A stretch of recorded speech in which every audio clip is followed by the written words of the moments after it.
భగీరథుని తపస్సు స్వర్గాన్ని కదిలించింది. భగీరథ, నేను భూమికి అవతరిస్తాను. కానీ నా ప్రవాహ శక్తిని భూమి తట్టుకోలేదు.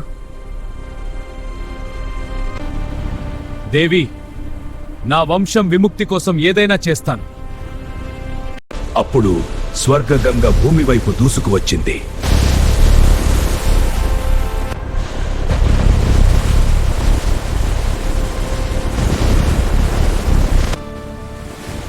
ఈ మహాప్రవాహాన్ని ఆపగలది ఒక్కరే. మహాదేవ, భూమిని రక్షించండి. ఆ పిలుపు కైలాసాన్ని చేరింది.